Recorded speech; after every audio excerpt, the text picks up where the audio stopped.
Friends, welcome to my YouTube channel. इस channel पे हम एमएससी केमिस्ट्री के all 4 semester and BSc chemistry के ऑल 3 इयर्स के सारे टॉपिक जो पॉसिबल होंगे उनको कवर करने की कोशिश करें। आज का हमारा टॉपिक है that is delocalized chemical bonding. Let's start with the introduction that chemical bonds are formed when the atom और its nuclei share the electrons by this there are 2 types of bonds are form. ठीक है, हमको पता है chemical bonds कैसे बनते हैं। देखिए, ये एक एटम है हाइड्रोजन, दूसरा एटम ये हाइड्रोजन है।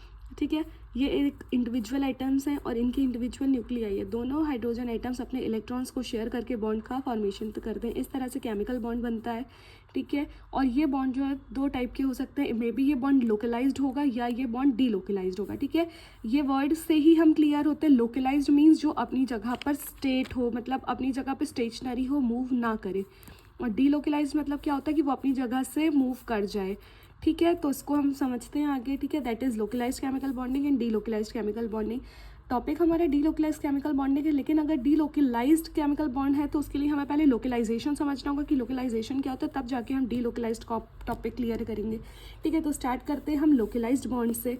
That the electron forming a covalent bond. ठीक है, हमने कल ही पढ़ा था कि कोवेलेंट बॉन्ड्स क्या होते हैं। कोवेलेंट बॉन्ड जब म्यूचुअल शेयरिंग होती है इलेक्ट्रॉन की, तो उससे जो बॉन्ड का फॉर्मेशन होता है वो कोवेलेंट बॉन्ड कहलाते हैं। कोवेलेंट बॉन्ड्स 2 टाइप के होते हैं, sigma bonds and pi bonds. ठीक है, तो ये कोवेलेंट बॉन्ड हमेशा कब प्रेजेंट होते हैं, जब 2 पर्टिकुलर एटम स्पेस में मतलब अपने इलेक्ट्रॉन्स को शेयर करता है और बॉन्ड्स का फॉर्मेशन करता है।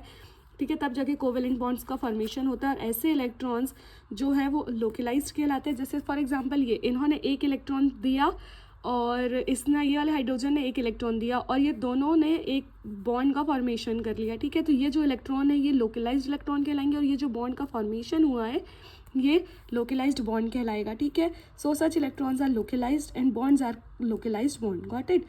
तो ये कुछ इंपॉर्टेंट पॉइंट है इसके, जैसे all type of sigma bonds are localised bond. ठीक है, जैसे ये दोनों हाइड्रोजन के बीच में सिग्मा बॉन्ड का फॉर्मेशन हो रहा है, तो सिग्मा बॉन्ड हमारा लोकलाइज्ड बॉन्ड ही कहलाता है। किसी भी रिएक्शन में, किसी भी मॉलिक्यूल में, किसी भी कंपाउंड में जो सिग्मा बॉन्ड बनता है वो हमेशा लोकलाइज्ड होगा। ठीक है, कोई भी मॉलिक्यूल में सिग्मा बॉन्ड हमेशा लोकलाइज्ड बॉन्ड होगा, ये क्लियर रखना। Next one is pi bond. Pi bond may और मे नॉट बी लोकलाइज्ड। ठीक है, पाई बॉन्ड कब बनता है, जब ऑलरेडी एक बॉन्ड बना हुआ, उसके बाद जब साइड वाइज ओवरलैपिंग होती है तब जाके पाई बॉन्ड का फॉर्मेशन होता है। तो पाई बॉन्ड जो है ये लोकलाइज्ड हो भी सकता है और नहीं भी हो सकता, it depends on the case. ठीक है, अब यहाँ पे अभी हम बात कर रहे हैं लोकलाइज्ड बॉन्ड की। तो localized chemical bond is ethylene molecule. ठीक है, in ethylene molecule there are 2 carbons. ठीक है, दोनों कार्बन के बीच में 2 बॉन्ड्स बने हुए, एक सिग्मा बॉन्ड है और एक पाई बॉन्ड है। हमने यहाँ पढ़ा कि all sigma bonds are localised bond. ठीक है, तो जो ये सिग्मा बॉन्ड है वो लोकलाइज्ड होगा, बट पाई बॉन्ड्स में और मे नॉट बी लोकलाइज्ड। ठीक है, जैसे यहाँ पाई बॉन्ड है वो लोकलाइज्ड है, क्यों? क्योंकि पाई बॉन्ड को शिफ्ट करने के लिए कोई और पोजीशन नहीं है। तो इस कंडीशन में जो पाई बॉन्ड है that is localised pi bond. Got it. तो ये एक एग्जांपल होता है लोकलाइज्ड बॉन्डिंग का, जहाँ पे बॉन्ड्स जो है वो फिक्स्ड होते हैं, मूव नहीं कर सकते हैं। इस कंडीशन में हम जो बॉन्ड्स का फॉर्मेशन होता है उनको बोलते हैं लोकलाइज्ड बॉन्ड। ठीक है, let's move to delocalised bond. ठीक है, delocalised chemical bonds in many cases the shared electrons are not restricted. ठीक है, तो बहुत सारे ऐसे केसेस होते हैं जहाँ पे जो इलेक्ट्रॉन शेयर हुए हैं वो रिस्ट्रिक्टेड नहीं है। लोकलाइज के केस में वहाँ इलेक्ट्रॉन रिस्ट्रिक्ट होते हैं कि आपको सिर्फ इसी पोजीशन में रहना है, यही बॉन्ड बनाना है। ठीक है, 2 एटम्स बट स्प्रेड ओवर 3 और मोर एटम्स। जो इलेक्ट्रॉन्स हैं वो रिस्ट्रिक्टेड नहीं है, जो शेयर किए गए हैं वो स्प्रेड हो जाते हैं दूसरे एटम्स पे। तो इस केसेस में जो बॉन्डिंग बनती है हम उसको डीलोकलाइज्ड बॉन्डिंग बोलते हैं, जो कि कॉन्जुगेशन के केस में बहुत कॉमन है।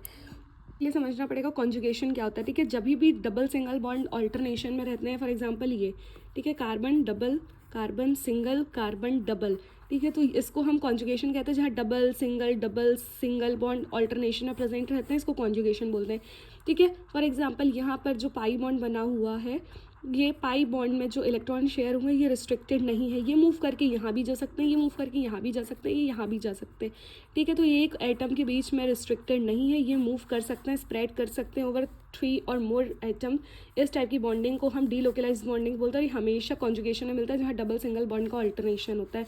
ठीक है, डीलोकलाइज्ड केमिकल बॉन्ड्स का एक बहुत अच्छा एग्जाम्पल है जिसको हम बोलते हैं बेंजीन मॉलिक्यूल। ठीक है, बेंजीन मॉलिक्यूल में हमने देखा कि यहाँ पे ऑल्टरनेट पे पाई सिग्मा बॉन्ड्स का अरेंजमेंट होता है, पाई बॉन्ड्स जो है ऑल्टरनेट में होते हैं, हम इसको कॉन्जुगेशन बोलते हैं, ठीक है।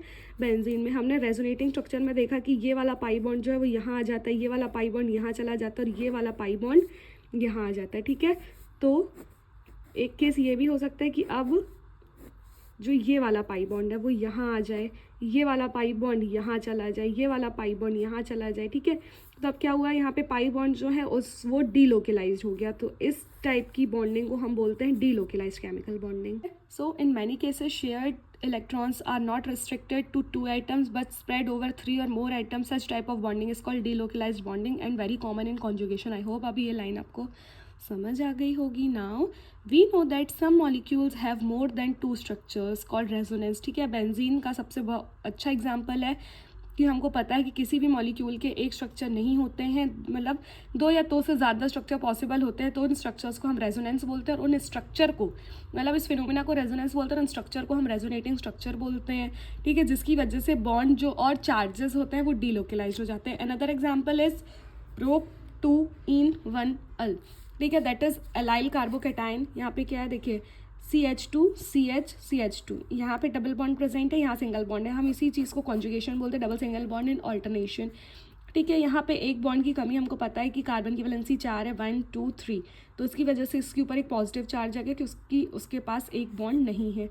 ठीक है। एक पॉसिबिलिटी ये भी है कि ये डबल बॉन्ड यहाँ शिफ्ट हो जाए, ठीक है। अब इसके पास 4 बॉन्ड्स आ गए, तो इस कार्बन के पास एक बॉन्ड की कमी हो गई, तो ये जो पॉजिटिव चार्ज है वो यहाँ डीलोकलाइज्ड हो गया, ठीक है। सो CH2, ये पॉजिटिव चार्ज यहाँ आ गया और ये वाला पाई बॉन्ड यहाँ डीलोकलाइज्ड हो गया, ठीक है।